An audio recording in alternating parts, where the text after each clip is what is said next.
ગાંધીધામ આદુપુરમાં પાણી સમસ્યા અંગે વિરોધ પક્ષ એટલે કે કોંગ્રેસ વાસ્તવમાં વિપક્ષી બન્યો. ભરત ગુપ્તાના નેતૃત્વ હેઠળ કોંગ્રેસના કાઉન્સિલરો અને કોંગ્રેસના પદાધિકારીઓ કાર્યકર્તાઓ કમિશનર કચેરીએ પહોંચી અને રજૂઆત કરી છે કે પાણી પ્રશ્ન ઉકેલવા માટે સંકલન સાધી અને તાત્કાલિક પ્રશ્ન ઉકેલો તેવી માંગ કરવામાં આવી હતી. હવે જોઈએ શહેર કોંગ્રેસના પ્રમુખ ભરત ગુપ્તાની મીડિયા સાથેની પ્રતિક્રિયા.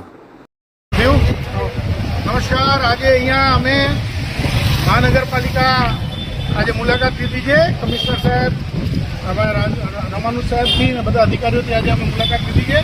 અહીંયા કરીને અમારા 2 નંબર વોર્ડના કોર્પોરેટર રમાભાઈના અહીંયાથી, કાશુભાઈ દત્તાજી, અહીંયા વિસ્તારના અમારા બધા આગેવાનો અહીંયા કરીને આજે આવ્યા છીએ.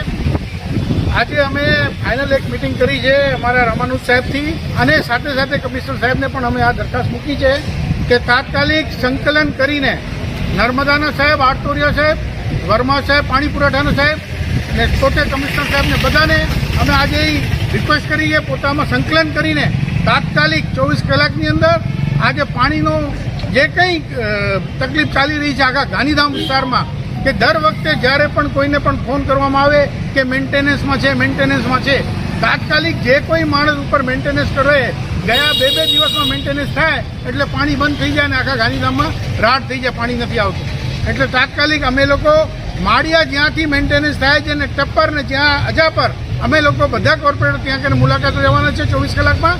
અગર જે કોન્ટ્રાક્ટર પોતે કામ બરોબર નથી કરી શકતા, પાઇપ નથી સુધારી શકતા, તો કોન્ટ્રાક્ટરને તાત્કાલિક ચેન્જ કરવામાં આવે અને કાયમી આ મેન્ટેનન્સની આમાંથી કાઢવામાં આવે. કારણ કે મેન્ટેનન્સના નામે પાણી નથી મળતો આખા ગાંધીધામના વિસ્તારને.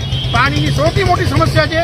24 કલાકની અંદર સરકારને અમે કમિશનર સાહેબને કહી દીધું છે, તાત્કાલિક બધા સંકલન કરીને એક ડિસિઝન લઈને ગાંધીધામની પ્રજા માટે એક કાલે નક્કી કરીને કહી દે કે પાણી ક્યારે આવશે.